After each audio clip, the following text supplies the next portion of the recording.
Ang gagawin natin ngayon, lalagyan natin ng carbon fiber sleeve itong barrel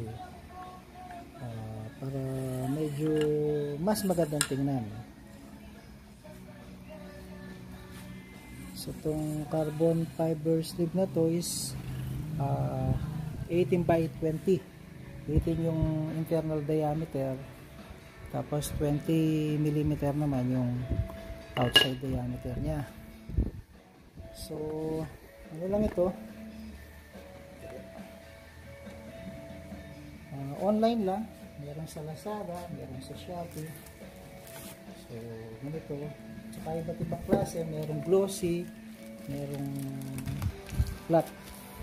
Ito glossy to, ito ano siya, pa flat black. So depende sa, kita ba, depende sa preference ng ano, ng bumibili o ng gagamit. So maganda din itong ano, glossy, pero gusto ko na itong flat. Siguro itong flat, so magagawin natin.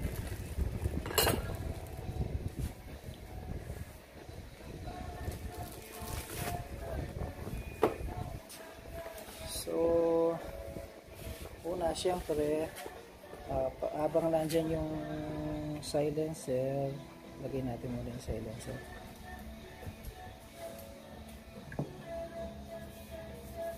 Dumi. So pag nandito yung silencer,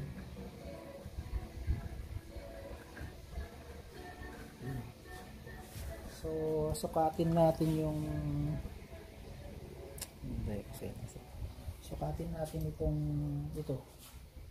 kung anong depende sa'yo kung anong diskarte mo, kung pwede gumamit ka ng ruler, tape measure, medida. Tapos kasi ito 500 mm ito o 600 mm, so in order ko 500 mm. So as you can see, sobra siya yun. So gawin natin, putulin natin dito. So ginagawa ko para mas eksakto yung ano, yung sukat. Ano lang, ting-ting lang. So ano ko yung ting-ting dito doon, tapos dito. Ay dito. Yun lang. Tapos pag nakuha ko yung haba niya sa ting-ting, ganyan ko lang dito.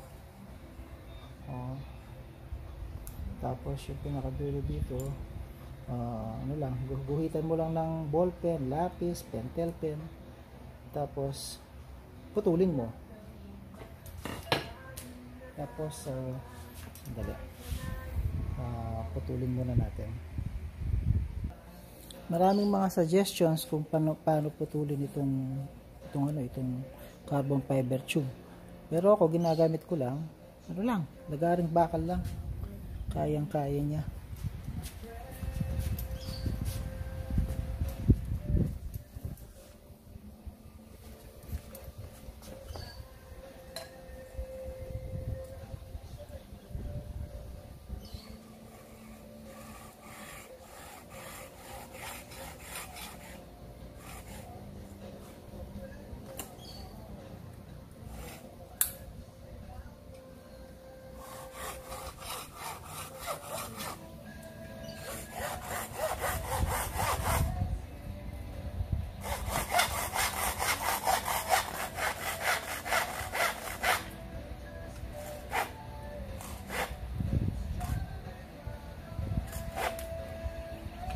Purul na itong bakal ko.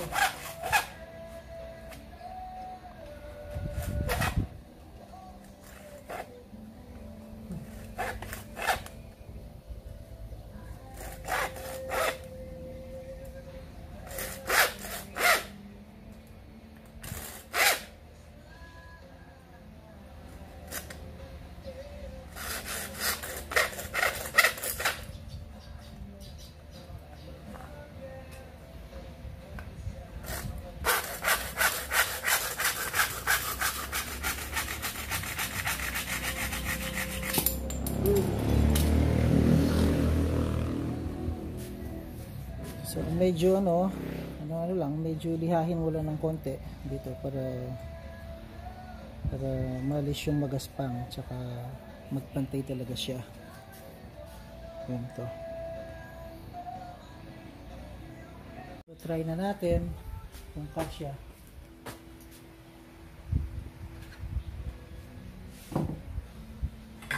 Bali, naputol na natin.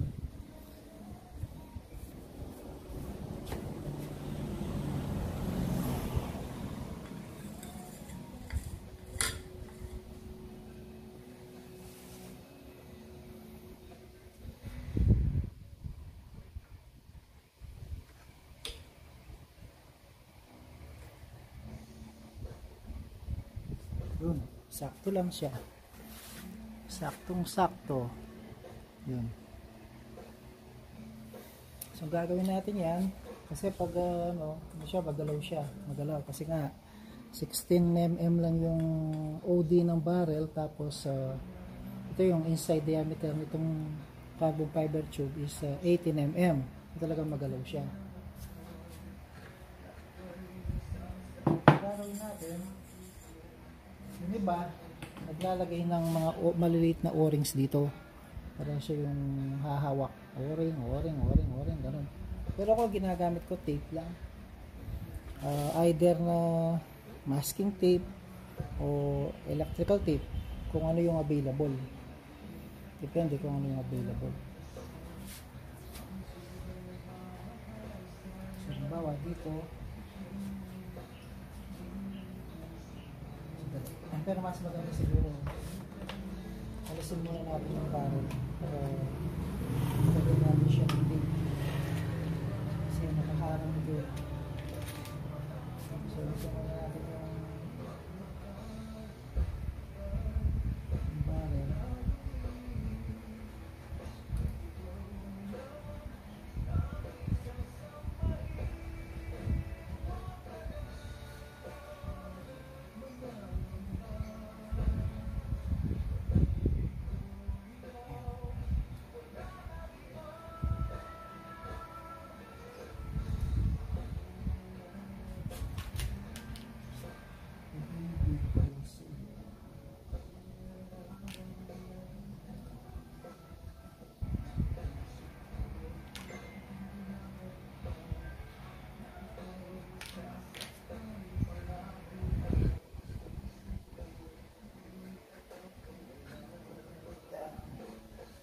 Uy.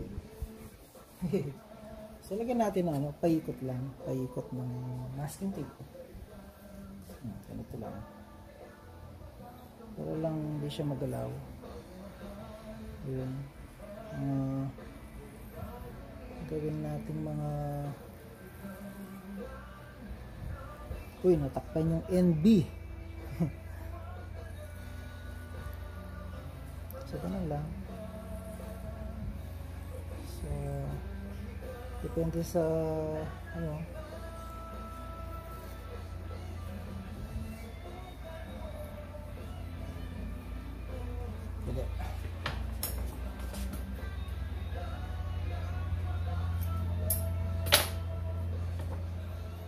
hindi ko natandaan kung ilang ikot, pero dapat tatandaan mo kung ilang ikot, pero mano mo kung kasya. Yun, mano pa na maluwang pa siya, so dagdagan pa ng tape maluwang.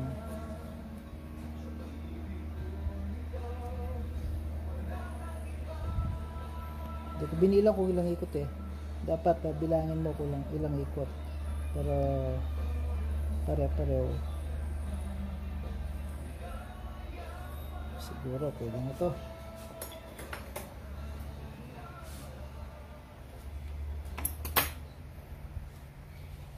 Natin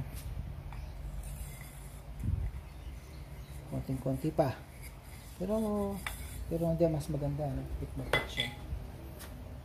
So ganun lang. So lagyan ko muna ng tape. So yan, lalagay na natin yung masking tape. So bali yung sa akin ginawa ko tig 9 na ikot. So para kasyang kasya. So lagay na natin itong Carbon fiber. Ito ba? Nandito. Ito.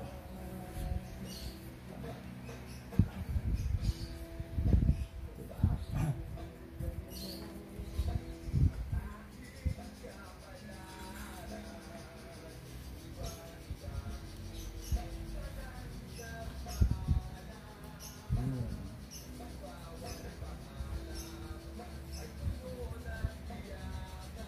Oh, medyo dito. Okay lang. Saka di siya magalaw. Okay, yun. Konting dumi lang. Tapos yung silencer. Hanggang na natin yung silencer.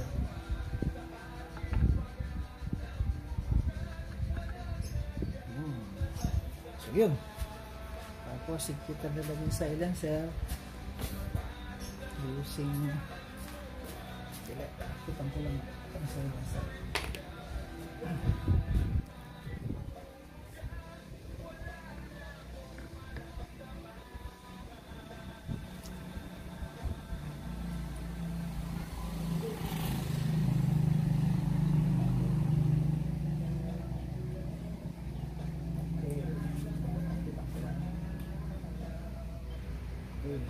Yun.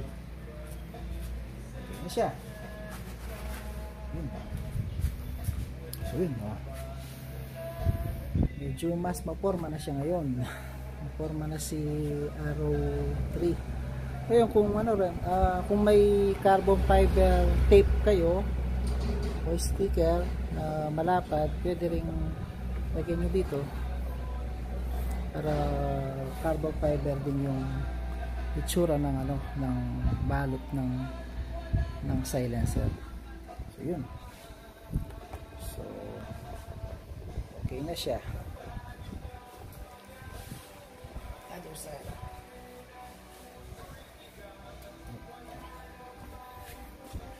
Mas maporma na ng konti.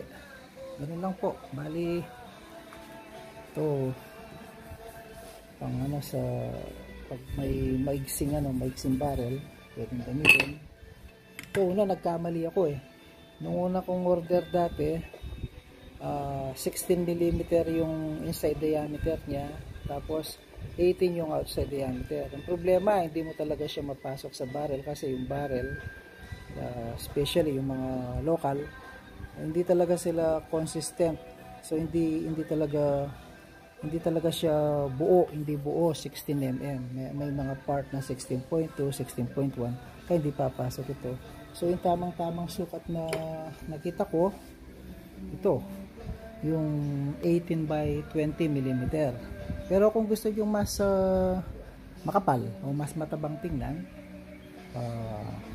pwedeng 20 by 22 siguro. Tapos yung damihan nyo na lang yung parts na may mga tape o mga o-rings para kumagat siya talaga. Yun. Pero okay na ako dyan sa 18 by 20.